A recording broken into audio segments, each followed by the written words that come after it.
Hello and welcome to the Gray Space podcast. I am Gray. This is our space, and this is our co-host. Hi! This is Nico, our co-host. She is so cool. Isn't she so beautiful and handcrafted? She reminds me of my beautiful girlfriend at home. Speaking of my girlfriend, the other, what was it, like a week and a half ago? Yeah. Almost 2 weeks, I think. Oh, yeah. It was a while. Yeah, because we saw it opening night. We saw Longlegs, starring Nicolas Cage, Micah Monroe, and Kiernan Shipka on opening night, which I want to say was the 8th. No, that's not correct. Recently. It was recently. Okay. And we were very excited. So we're going to be talking about the movie. I'd recommend you have seen the movie if you're listening to this episode, but you don't, I guess you don't really need to. Like, I'm not saying, like, leave and come back. But we are going to be talking about the movie.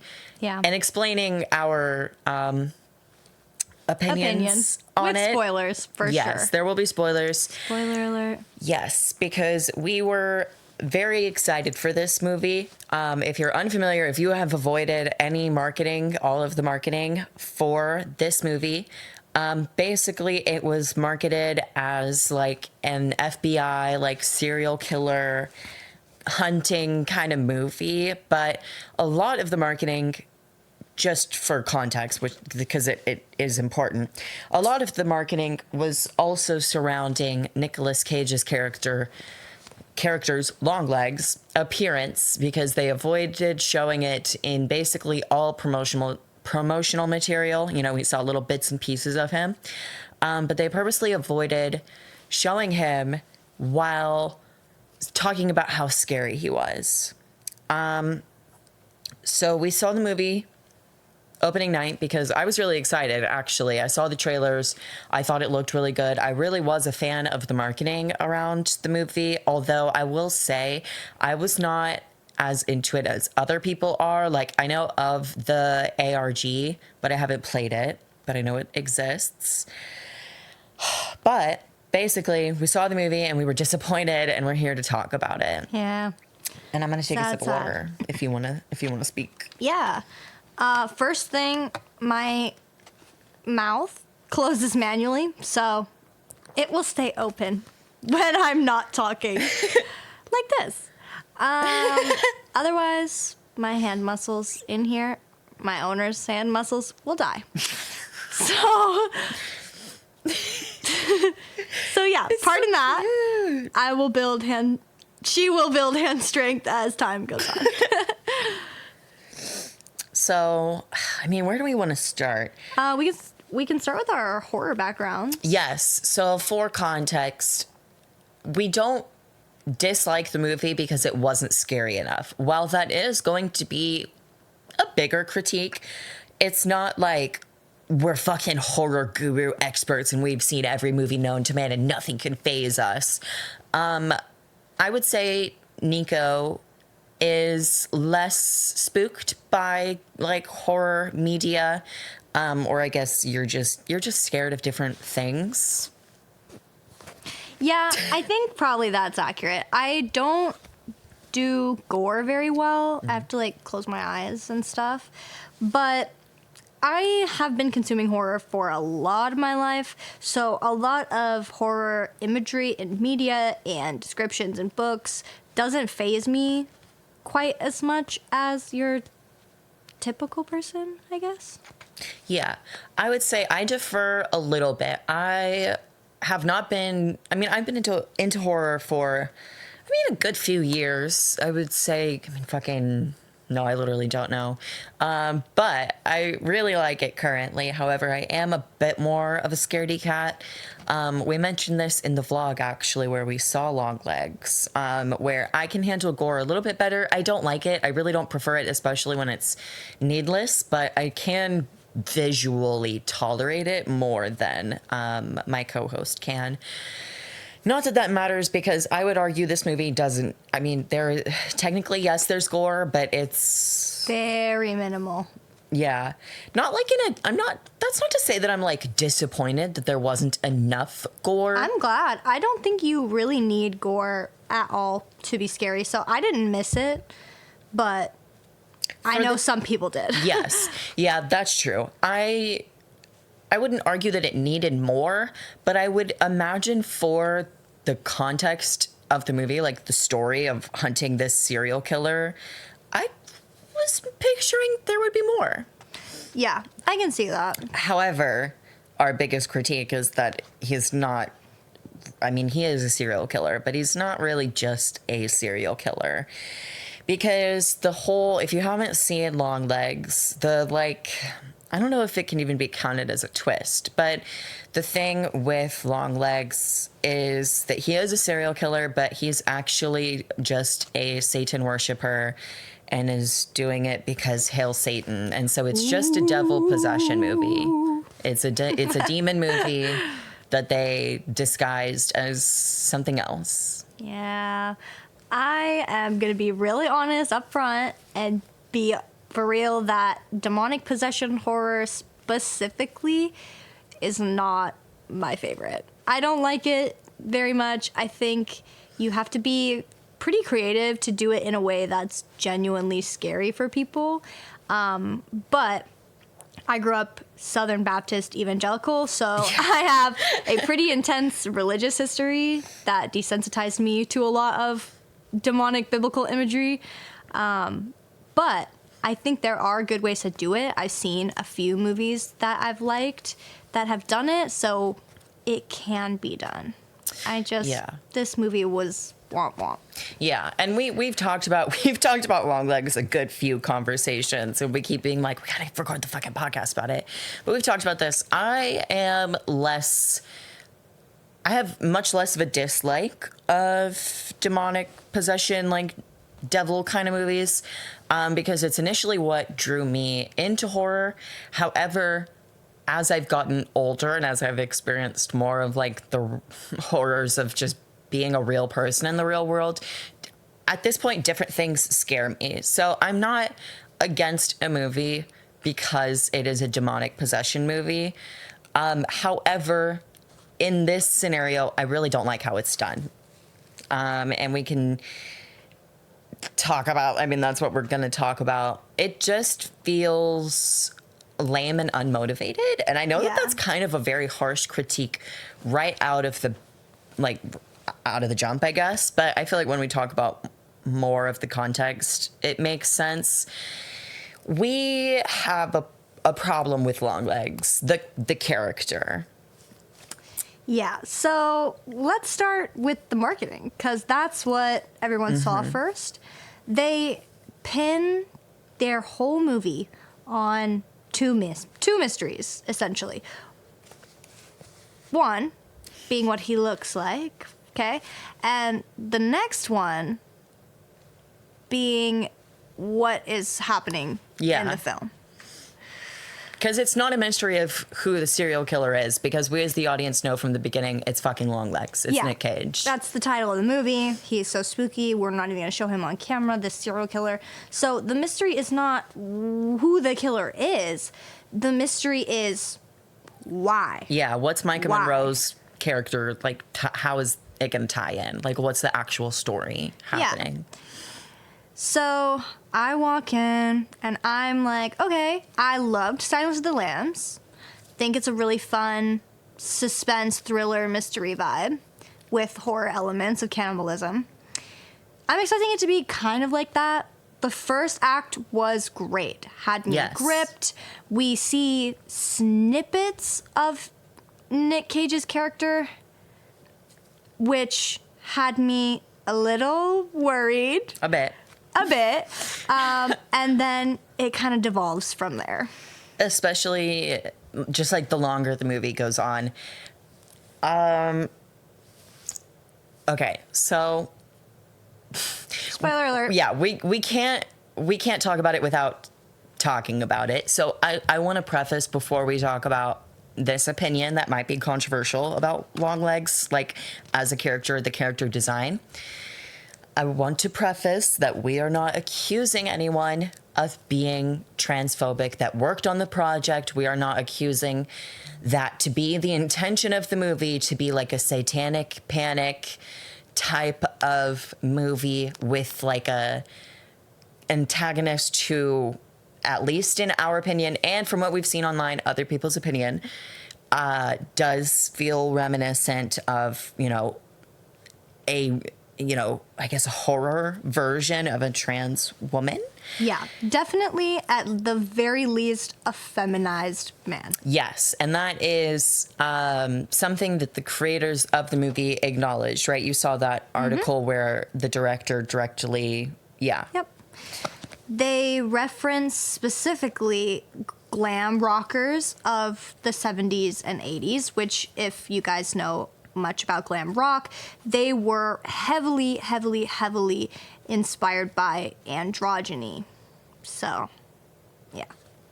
And like bending gender norms. Yeah. It's where, like the men are wearing like the fucking latex and the face paint and Long hair and all that. Yeah. Things that I guess would be stereotypically feminine. So we have to expand on that because I'm not just going to be like, I think this movie's transphobic. Because I don't think it's just that. It just feels weird and a little questionable with all of the pieces tied into it. Because firstly, it is marketed as a serial killer movie. And then the bait and switch is that it's actually a demonic possession movie because Longlegs, the character, is motivated by him worshiping the devil. So that's already like, okay. However, it's also set in the 70s, which was when there was a lot of satanic panic. The people that have worked on Longlegs, several have referenced Buffalo Bill and Silence of the Lambs as an inspiration, which I don't want any of my audience to be this young, but if this is before your time, Silence of the Lambs, the antagonist is Buffalo Bill, who is an allusion to a trans woman? Okay, How would you explain it? Let's go back in horror history a little bit. Yeah. My hand hurts so bad right now. Do you want me to hold her? Well, she won't be Because my forearm able... is longer. And I Well- would just move my hand. Yeah, you want to take over for Yeah. a hot sec? Yeah. It's a workout. Here. Just be ready. Let me get all up in you, girl. Whoa. Oh my God. Oh my Okay. God. Oh, thank you. No, honestly, this is chill because my forearm length is kind of better. You might have to cut her a little. I know. Cut off her ribs. Yeah. We're gonna remove her ribs surgically so she only can thing give herself is- fellatio. Is you're moving her when you're talking. Oh yes, sorry. Yeah, so it's hard to do It's that. habit. My hand's in a puppet. Okay, I'll stop. Yeah, no, you're good.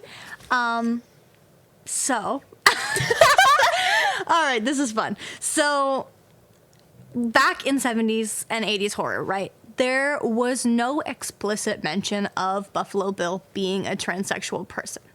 But at the time, in the 60s and 70s and 80s, sorry, there wasn't a lot of terminology for what a trans woman was.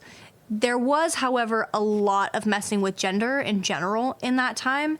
And the impact of those movies was a lot of violence and hatred towards trans women. So while it was never explicitly, canonically poking fun at a trans woman, en masse, the audiences at the time took away that men who dress as women are dangerous, scary, murderous individuals, right? Mm-hmm. So first things first, right? We said the first mystery was what this person looks like. Mm-hmm. And how it's so scary that they can't show it in any of the marketing. And one thing, they released this one clip.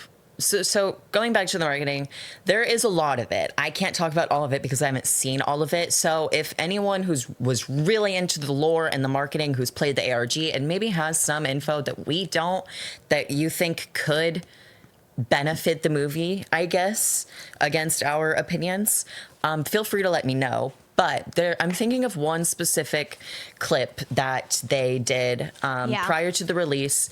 They posted it on Twitter and I'm sure other places, where it was basically like, this is Micah Monroe, who she plays Lee Harker, who is the main character. She's a young FBI agent who gets assigned to this case, and it all goes downhill from there because it turns out that her life has been enthralled in Longlegs before she even really realized it. But that's for later on. Yeah, we'll get there. Yeah. So they released a clip of, and the text is like, this is Micah Monroe's first time seeing Nicolas Cage in the Longlegs, like, character, like, makeup visually. And they don't show him, of course, but they show her reaction. And they had, like, her heartbeat recorded, her actual heartbeat. It wasn't like an audio effect. And so it super spiked whenever she first saw him in the makeup, basically. And the whole thing, how scary he is, how horrifying he is to look at. And this is perpetuated in, like, unofficial marketing. Most of the marketing. You know, like I don't even mean just the marketing that they put out, but the message is perpetuated in moviegoers. Yeah, we saw specifically this clip of... There was like a mini... No, I'm with you. Oh, sorry. Sorry. There was a clip of this girl who took her mom to the theater to see Longlegs. And there's them before the movie, and then there's a clip of them after, and the mom goes, "I'll never forget his face." Like, literally, she sounded traumatized. She sounded horrified. Oh. And yeah, so that was like a mini trend on TikTok, was like us before Longlegs, and then them sitting looking like horrified and perplexed in the after. Guys. So we were really excited for this movie. So he's not fucking scary. Yeah. Just literally at all. I'm Yeah. sorry. We can't beat around the bush about it. He is not scary in any way. There was one moment where, and it was only because of Nicolas Cage's performance, Yeah. I was creeped out by him. So I'm sitting in the theater, right? And I'm waiting for the reveal of what this man looks like. And we get a snippet of his face. Are you talking about right at the beginning? Mm-hmm. And we do a few times in the movie. They reveal his face in the third act. Yeah. Fully. But we get snippets, so you know what he looks like before then. You just don't get like a full long shot of his face. His face pops up on screen, and I'm like, oh, it's just a feminine man who's gotten like maybe a little bit of plastic surgery that's gone wrong. And Osgood Perkins, who directed the film, said he was going for this like botched plastic surgery, washed up glam rocker look. And like, it doesn't okay, come fair. off that way. But also, is that just not another way to say like a wrongly feminized man? Like that's just a way to work around saying, oh, this is a transsexual or like a feminized man or a trans woman is what I was trying to say. Yeah. No, the Satan worshipping serial killer isn't just a trans woman, guys. It's just like a dude that had long hair, facial feminizing surgery and wears makeup and has long hair. But yeah. And talks in a high-pitched voice. I can't stop singing the different...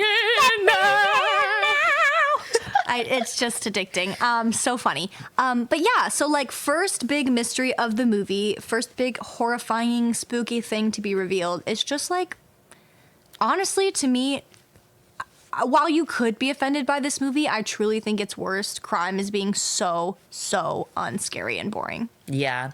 Because honestly, like, yes, it is a genuine criticism that, like, I do believe this alludes to transphobia. I'm not saying it was made to be that way or that Oz Perkins is transphobic. It's not what I'm saying, but I do think that the implications are there. Yes, I think it perpetuates some not great ideas. But what was I fucking saying?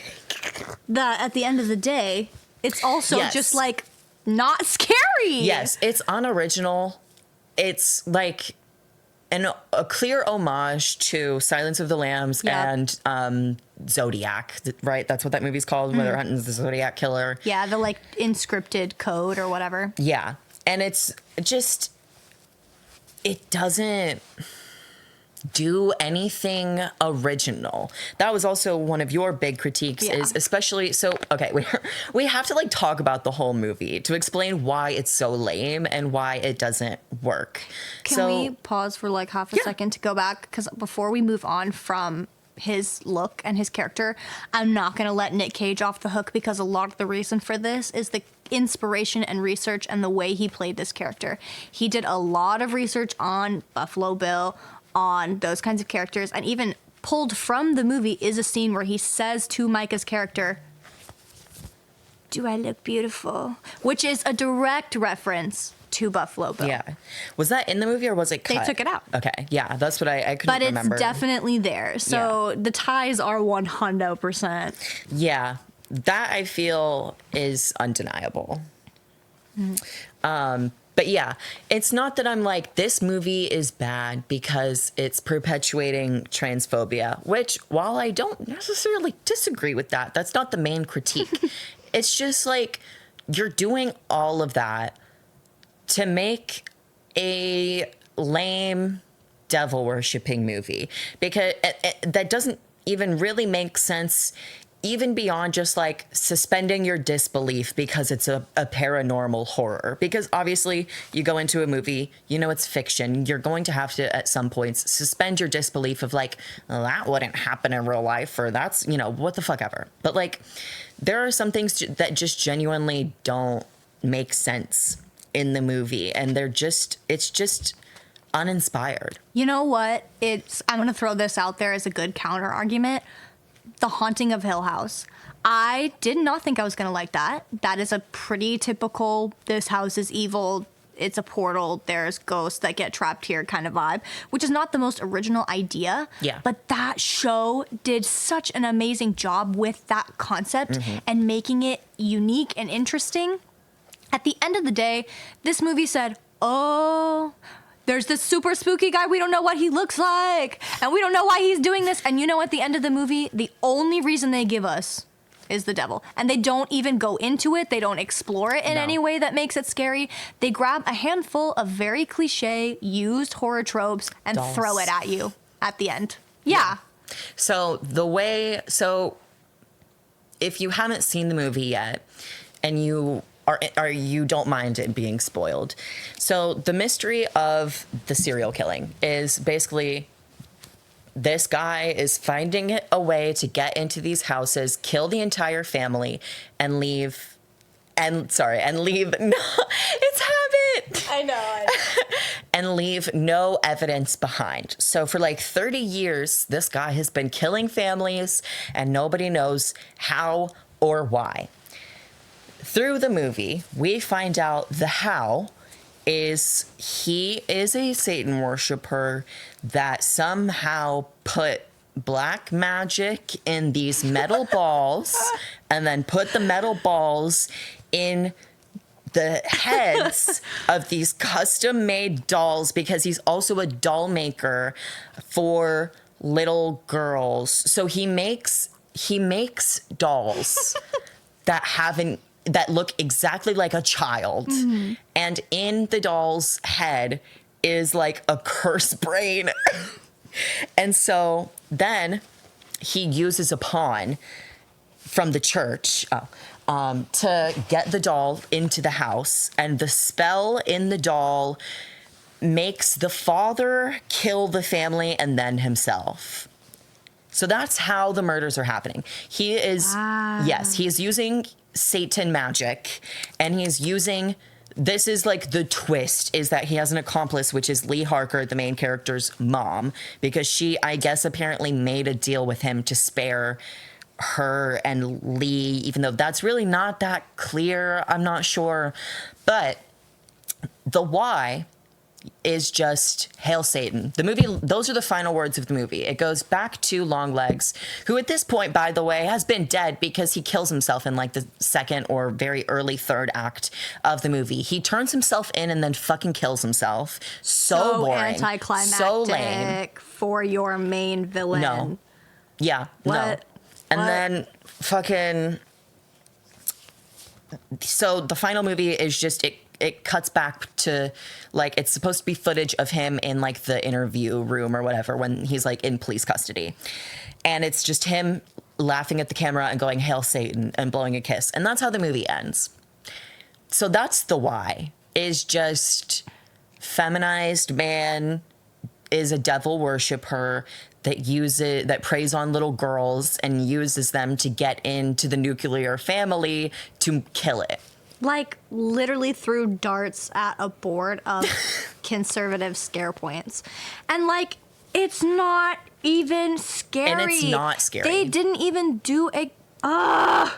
like, I think there are parts of demons that are horrifying. I talked to Grayson about this already. Yeah. In the Exorcist book, when she is possessed, our main character, by demons, plural, which we know at this point, they start spilling in multiple voices the deepest, darkest secrets of everyone in the room. Mm-hmm. That is so scary. Like, oh my God. And it doesn't even need gore. It doesn't need crazy, weird reveals of some hidden whatever. The reason demons are scary are not even really addressed in the film. It just relies on the fact that they're people just think there. They are scary. Yes. They do this thing where they use like a shadow of like a big goat demon shadow silhouette, and they just like put it in the background of some scenes sometimes to be like, the devil, But and even if they wanted to do something where it was a little more shocking, it was a little more gory, a movie that I think is pretty similar but does it more successfully, and this isn't even that good of a movie. I like it, but it's not like a masterpiece. But it's based on a true story. It's called Deliver Us from Evil, and it follows this New York cop who doesn't believe in demons or God or anything. And he has to follow this murder case, and it turns out that it is a guy possessed by a demon. And it's good. I like it. It scared me when I was younger. And it's just the way they do it, like, that guy's appearance in that movie is creepier than Longlegs. And they didn't have to put him in feminizing prosthetics at all. Yeah. It's just weird. Yeah. Why was that necessary? Why is it that, like, this is the most scary thing you've ever seen that we can't show anyone? You have to go into the movie blind. We can't show it in marketing because he's so scary. Guys, you have to go see the movie because he's so scary. He is traumatizing 30-year-old, 40-year-old Christian white women everywhere. You know, he's so scary. I literally think they tested it with an audience pre-marketing, and we're like, nah, no one's gonna see this movie if you show people what he looks like before it comes out, because he's not scary. And great thing that Nico pointed out when we were talking about it a little bit after the movie, I think, is that they acknowledge within the movie's universe that to other people he's not that scary. If you want to elaborate on that. Yeah, okay, so several times in the movie, Longlegs, like, goes out in public. Yes. First, when he sees, at the very start of the film, our main character, as a kid, sees him, and she's not that spooked. She's maybe a little stunned. Because it's a stranger and they lived in the middle of nowhere. Yeah. And nobody came to their house ever. And then we see him again in a store, and the only thing the girl says is, "Dad, the creepy guy's here again." Because he's creeping on And a then girl. she just looks at him like this. Yeah, like she's not, like, maybe it's not fair to say that she's a young teen girl. Yeah, she's working at her dad's, it's like a paint shop or something. He's getting paint to make another fucking doll or whatever. But she was like staring him down, not entertaining him, because he has this weird thing with birthdays. He was asking about her birthday. Totally not weird at all to have your feminized man, serial killer, devil worshiper in the 70s. Fixate on only little target girls. young girls. Totally not weird at all. But anyway, yeah, she's not like horrified by his appearance. She is more annoyed that he's there bothering her because he's not scary. Yeah. He is maybe like, if he was a real person in front of you, he would maybe be a little, I guess, unnerving, but not because of what he looks like at all. The actual eeriness of the character comes from Nick Cage's acting.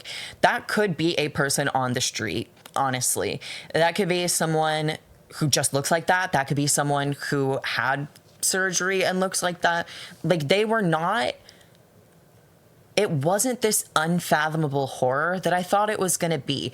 And while I'm on it... Bro wasn't even on stilts. Bro He didn't even have long legs. Why was it called Longlegs? I know that doesn't ultimately matter, but why? Because he gave himself that name. He signed all of these letters as Longlegs in his Zodiac Killer code. So, but no, he wasn't even like... quote unquote deformed, you know? Yeah. I was truly expecting, and the way they introduce him in the very first, like the opening scene where they only show like creepy. Maybe like from here a little bit down. So you could maybe see like, okay, maybe he's tall. He's pretty tall and that's why you can't see him. No long legs. Average just legs. A kind of normal guy that is a little weird. Yeah. But then they don't even make that the creepy part because they make him motivated by the devil. And it's just there to be like, people are scared of the devil, I guess. And so this will scare people because it's like, while it is an active part of the story, it almost feels like it isn't because it's just kind of like there. Like the actual demonic parts show up in these like shitty graphic effects, like the shadow. Oh, the montage. The doll eyes glowing was so stupid. They had this weird thing where Lee Harker was like having these flashback visions, or they are like implied through, I guess, their position in the movie to be visions that she's having, possibly that she has seen before. But a lot of them are just like, this is a scary image. Like a snake.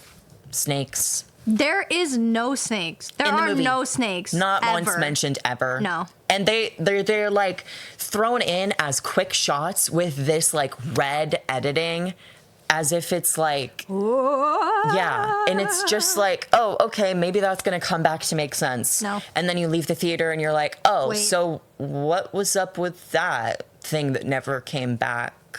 Yeah, I would love to list off every single thing that they did not explore or explain and yet thought for some reason we should just be scared because it exists.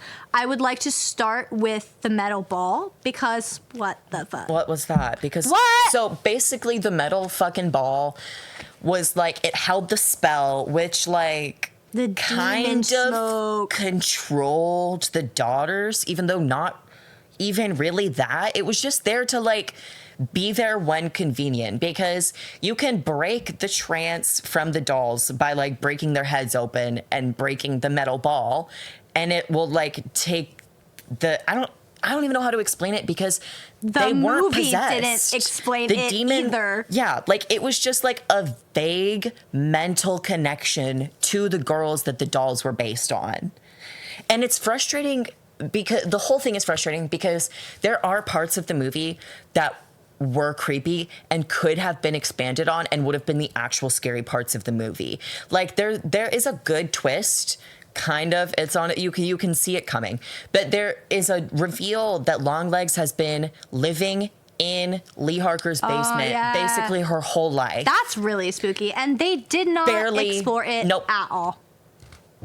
It's just kind of like added in. They kind of basically lay everything out in the third act of like through the mom telling young Lee Harker a story of like, this guy came to the house and so I have to be his accomplice and help him kill people because hail Satan, and I am now a Satan worshiper, and I like she clearly liked also doing the murders. Like she was evil as well, in my opinion. I know that it maybe wasn't supposed to be like framed like that, but like I do think, especially at the end of the movie, at that point in her life, in her accompliceness to Longlegs, she didn't need to do that, but she wanted to. Yeah, she did. She was drinking the fucking Kool-Aid, which is also another thing of like, okay, so what is this supposed to be saying when you tie it all back into like using the church to bring Satan into the home, but then it's also like it's like this man preying on these, innocent family. Like, what are you actually trying to say? No, yeah. My whole thing was like, what is the purpose of this movie? Yeah. Why now? What do you have to say? It just felt like people got together and they were like, we're gonna make the spookiest movie ever. And then gave us a story that didn't have any depth or Has been done exploration before. or anything actually scary, and then handheld our way through the whole quote-unquote explanation, which was just explaining everything we just saw in no more detail than we saw it. No, literally. Yeah. And then the movie ends. Also, a big thing that they play on is the mystery, like the solving a case. Even though not only is it that the audience already has more information that makes it to where we don't care because we know it's Longlegs already. We care more about why he's doing it. We don't need to know who because we know who. Lee Harker in the movie and none of the FBI know who it is. So it would have been like yes, that could have been an actual mystery whodunit. Except Longlegs kind of helps her the entire time, weirdly. Yeah. Literally, the first night she's assigned to the case, he breaks into her house and gives her a way to decipher his Zodiac code messages. So Deus Ex Machina, if you theater peeps out there know what that means.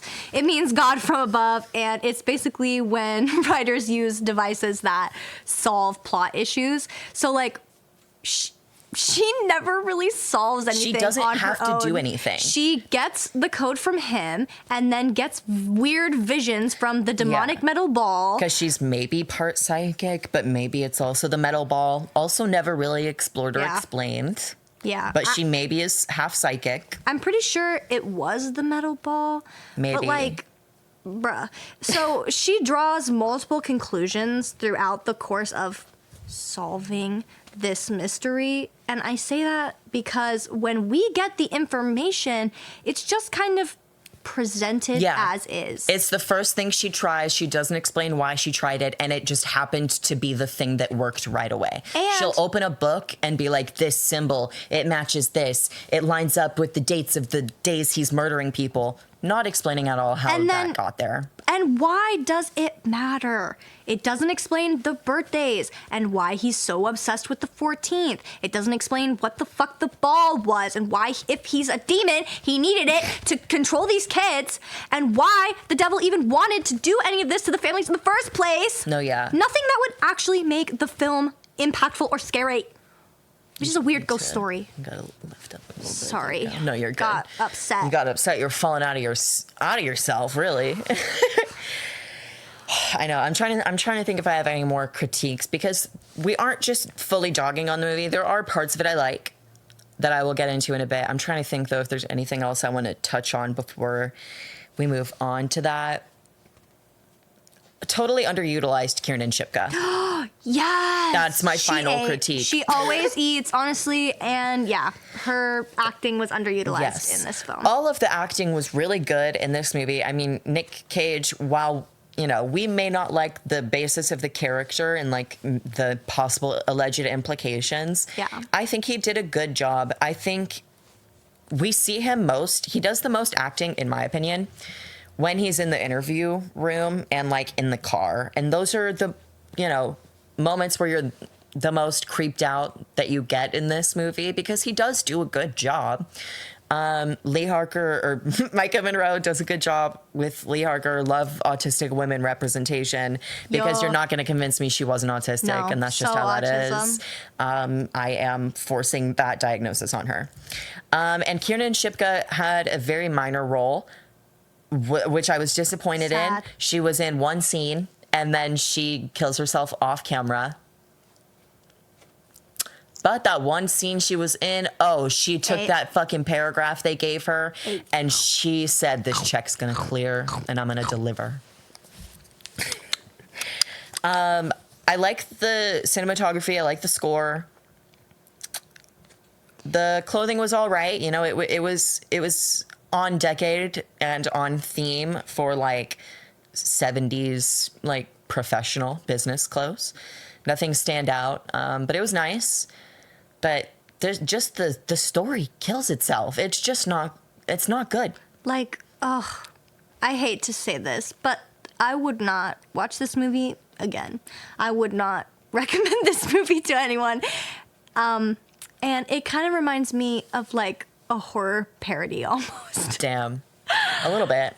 I would watch it again, but as we have already mentioned off camera, we will not pay to see the movie again, because I really thought, like, after seeing it, you know, after leaving the theater, I literally that same night was like, I want to see it again. I don't want to pay for it again, because the credits started rolling and we both looked at each other like, wow. Well, okay. yeah. So. And the one thing that we said was that we were more worried about being disappointed than we were about being scared, which maybe we accidentally manifested. Bottom line, I think if you are not a fan of horror at all, and or are Christian or old, I do think you might like this film and find it Scary. a little spooky. Yeah. I think if you are into horror at all in any serious capacity, you're not really gonna enjoy It'll be this fine, film. but yeah, the writing is not gonna lackluster. impress you. The visuals are not going to impress you. The scares are not going to impress you. So don't think of it really as like a horror movie. People saying that it's the scariest movie of the year are cracked. Crazy. That is truly cracked out. And I know that, like, to be fair, because someone pointed this out in the vlog where we went to go see it. Or no, someone said that on my TikTok. That's what it was. I mentioned this on my TikTok of, like, it really wasn't that scary. Someone was like, yeah, every horror movie says it's the scariest horror movie. Yeah. And, like, to some capacity, yes, that's true. They But it's really also the went for it public's with this reaction, one. and yes, they did marketed it to be so like, you're not even fucking ready for this. You're not ready for this shit. Like it, yeah. I think if you can't dig into a piece of horror for depth and meaning, it's not a good piece of horror. Yeah. Because the point of horror is to take human fears and delve into them, which this movie doesn't do in any meaningful way. Unless your fear is Just that demons The de- exist. yeah. I guess. Unless your fear is satanic panic. If you are a fucking Bible Belt, you know, Gen Xer who has like an elementary or middle schooler and you think that they're transing the children with vaccines, then this movie will scare the shit out of you. If you're anyone other than that, I don't think so. Which is a bummer. It really is a bummer. I felt bad. Like, I was really excited for this movie. And I was nervous I wasn't going to like it. I was debating, like, even if I don't like it, am I going to make a video on it? Because a lot of the times when I talk about movies, it's because I don't like them. And I'm like, I don't want to always critique a movie just for the sake of it or, like, finding something wrong with it, which for a bit I do think I might have done. But for this, like, I truly wanted to like it so bad. And I we really were so pumped. I thought I was going to, and to be fair, We did for like the first good bit of the movie. two-thirds. I was sat. I was gripped. 2/3 is a big stretch in my opinion. yeah, probably true. Probably like 1/3. Yeah, but yeah, it just wasn't it for me. I think I would give it 4.5 out of 10. I'm gonna be nice and not rate this movie. Oh, I would probably say like 3. damn. It wasn't even like good, bad. I don't know. Yeah, it I wasn't think a funny movie's bad. worst crime can be being truly unmemorable and boring, and I do think that's what happened here. And I agree, because literally we've talked about this, that fucking audio that's going around. Let me in now. I Okay, let me don't. first. Sorry. My hand's a little bigger than yours. Sorry. Girl, I don't remember that part of the movie. I literally blacked it out. I don't remember it. Until I started singing it around the house. I know. Because I was like, yeah, the meme from like Longlegs where he says that. Mm-hmm. Where did he say that? Like, it was unmemorable. And to be fair, I have mentioned this before. I don't have like a spectacular memory, but I do remember the movie. We saw it not that long ago. It wasn't all that memorable. I remember, the bigger parts of it, of course. But I remember the problems more than I remember being like, I really like that, Yeah. Yeah. I think just like, I don't know, kind of disappointing. Yeah. In the end. If you're into horror that feels new and inventive, go see I Saw the TV Glow. Yeah, we need to fucking watch that. Yeah, I'm very excited. I think we'll have a lot of good rave reviews about that one. Yes. We should come back and talk about it. Yeah, I would be What else down. is coming out? There's got to be some. Nosferatu. We're gonna go see Twister Twisters! in 4D, guys. We're seeing gonna it in 4D, which we can do. Oh my god, yes, 'cause we got the car back. Yeah. Oh shit. Yes. Okay, so Twisters we want to see. Nosferatu I want to see. There's some other horrors. Trap. Yes. Excited for that as well. Yeah. And also, I can't lie, this is going to be a little vulgar. I can't wait to go to the bathroom. I have to go number 2. Okay, well, we can wrap it up. Okay. Because, those were our thoughts on Longlegs. If you have any agreeing or disagreeing opinions, let us know, because there could totally be something that like we are not factoring in. That's the, one of the great things about movies and art is that you can pick up several interpretations. So maybe there's some stuff we're not factoring in. Maybe you agree, maybe you disagree. Let us know. Yes. Also, final disclaimer, if you like this movie, that's totally fine. I'm not judging you. Yeah. We just really did not find it scary, but everyone has different fears. So, but maybe if you really want to get into those fears, watch Saint Maud or Midnight Mass. Hell yeah. Yeah. But yeah, thank you for listening to us talk about this movie. Maybe you want to hear us talk about some of those movies we said we were going to see, or any other horror movie that maybe has already come out and you want to know our thoughts on it, or maybe we haven't seen it. Give us a rec, give us a suggestion, give us a like and a comment and a subscribe and all the stuff. And tell me how you like the puppet. Yay!